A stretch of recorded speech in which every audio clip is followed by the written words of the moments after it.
റഷ്യയിൽ നിന്ന് എണ്ണ വാങ്ങരുതെന്ന US സമ്മർദ്ദത്തിന് വഴങ്ങുന്നതിനെതിരെ ഇന്ത്യ ശക്തമായ നിലപാട് സ്വീകരിക്കുന്നുണ്ടെങ്കിലും ഏതാനും മാസങ്ങൾക്കുള്ളിൽ വാഷിംഗ്ടണുമായി ഒരു വ്യാപാര കരാറിൽ ഏർപ്പെടാൻ ഇന്ത്യ തിരിച്ചെത്തുമെന്ന് US വാണിജ്യ സെക്രട്ടറി ഹോവാർഡ് ലുട്നിക് പറഞ്ഞു.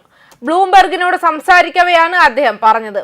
അപ്പോൾ ഞാൻ കരുതുന്നു, അതെ, 1 മാസമോ 2 മാസത്തിനുള്ളിൽ ഇന്ത്യ ചർച്ചയ്ക്ക് തയ്യാറാകുമെന്നും അവർ ക്ഷമിക്കണമെന്നും ഡൊണാൾഡ് ട്രംപുമായി ഒരു കരാറിൽ ഏർപ്പെടാൻ ശ്രമിക്കുമെന്നും ഞാൻ കരുതുന്നു. ഇന്ത്യ അമേരിക്കയെ പിന്തുണയ്ക്കുന്നുണ്ടെങ്കിൽ അമേരിക്കയിലേക്കുള്ള കയറ്റുമതിയിൽ 50% തീരുവ നൽകേണ്ടി വരുമെന്ന് അദ്ദേഹം മുന്നറിയിപ്പ് നൽകി. എന്നാൽ ഇന്ത്യൻ പ്രധാനമന്ത്രി നരേന്ദ്രമോദി അമേരിക്കയ്ക്ക് മുൻപിലും ട്രംപിന് മുൻപിലും അമേരിക്കയ്ക്ക് മുൻപിലും തല കുനിക്കില്ല എന്നാണ് വക്താക്കൾ പറയുന്നത്. റഷ്യയുമായും ചൈനയുമായും ശക്തമായ ബന്ധം പുലർത്തുന്ന മോദി ട്രംപിന്റെ ഭീഷണികൾക്കൊന്നും വഴങ്ങില്ല. ഇന്ത്യയും റഷ്യയും ഏറ്റവും ഇരുണ്ട ചൈനയോട് നഷ്ടപ്പെട്ടതായി തോന്നുന്നുവെന്ന് US പ്രസിഡന്റ് ഡൊണാൾഡ് ട്രംപ് ഇന്നലെ ഒരു സോഷ്യൽ മീഡിയ പോസ്റ്റിൽ പറഞ്ഞതിന് പിന്നാലെയാണ് വാണിജ്യ സെക്രട്ടറിയുടെ ഈ പരാമർശം. 3 രാജ്യങ്ങൾക്കും സമൃദ്ധമായ ഭാവി ആശംസിച്ചുകൊണ്ട് ട്രംപ് പരിഹാസത്തോടെയാണ് പ്രസ്താവന നടത്തിയത്. ന്യൂഡൽഹി, മോസ്കോ, ബീജിംഗ് എന്നിവ തമ്മിലുള്ള ബന്ധം കൂടുതൽ ആഴത്തിലാകുന്നുവെന്ന് ട്രംപിന്റെ അഭിപ്രായങ്ങൾ പരസ്യമായി അംഗീകരിച്ചിട്ടുണ്ടെന്നും വ്യക്തമാക്കുന്നു. മാത്രമല്ല, ചൈനയുടെ വികസിച്ചുകൊണ്ടിരിക്കുന്ന സ്വാധീനത്തിന് മുന്നിൽ ഇന്ത്യ ഒരു തടസ്സമായിട്ട് വാഷിംഗ്ടൺ എപ്പോഴും കണക്കാക്കിയിട്ടുള്ളത്. ഏറ്റവും വലിയ ക്ലയന്റുമായി പോരാടുന്നത് നല്ലതായി തോന്നുന്നതിനാൽ ഇതെല്ലാം ധീരതയാണ്. പക്ഷേ ഒടുവിൽ ബിസിനസ്സുകൾ അമേരിക്കയുമായി ഒരു കരാർ ആവശ്യപ്പെടുമെന്നും ലുട്നിക് ഇന്ത്യയെ പരിഹസിച്ചുകൊണ്ട് പറഞ്ഞു. താരിഫ് ഒഴിവാക്കാൻ മുൻ വ്യവസ്ഥകൾ പുറപ്പെടുവിച്ചുകൊണ്ട് ലുട്നിക് പറഞ്ഞു, ഇന്ത്യ അവരുടെ വിപണി തുറക്കാൻ ആഗ്രഹിക്കുന്നില്ല. റഷ്യൻ എണ്ണ വാങ്ങുന്നത് നിർത്തുന്നില്ല. ബ്രിക്സിന്റെ ഭാഗമാകുന്നത് നിർത്തുന്നില്ല. റഷ്യയ്ക്കും ചൈനയ്ക്കും ഇടയിലുള്ള പാലമാകാൻ നിങ്ങൾ ആഗ്രഹിക്കുന്നുവെങ്കിൽ അങ്ങനെ തന്നെ തുടരുക. എന്നാൽ ഒന്നുകിൽ ഡോളറിനെ പിന്തുണയ്ക്കുക, യുണൈറ്റഡ് സ്റ്റേറ്റ്സ് ഓഫ് അമേരിക്കയെ പിന്തുണയ്ക്കുക, നിങ്ങളുടെ ഏറ്റവും വലിയ ക്ലയന്റിനെ പിന്തുണയ്ക്കുക, അല്ലെങ്കിൽ 50% താരിഫ് നൽകുക. ഇത് എത്രത്തോളം നീണ്ടു നിൽക്കുമെന്ന് നമുക്ക് നോക്കാം. ഇന്ത്യ റഷ്യൻ എണ്ണ വാങ്ങുന്നതിനെ കുറിച്ചും അദ്ദേഹം അഭിപ്രായപ്പെട്ടു.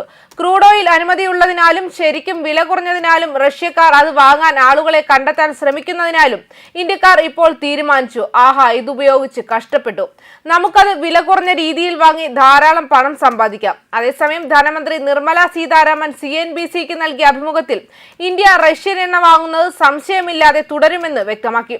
റഷ്യൻ എണ്ണയായാലും മറ്റെന്തായാലും നിരക്കുകൾ, ലോജിസ്റ്റിക്സ് അല്ലെങ്കിൽ മറ്റെന്തെങ്കിലും കാര്യത്തിൽ ഞങ്ങളുടെ ആവശ്യങ്ങൾക്ക് അനുയോജ്യമായതിനെ അടിസ്ഥാനമാക്കി ഞങ്ങൾ തീരുമാനമെടുക്കും.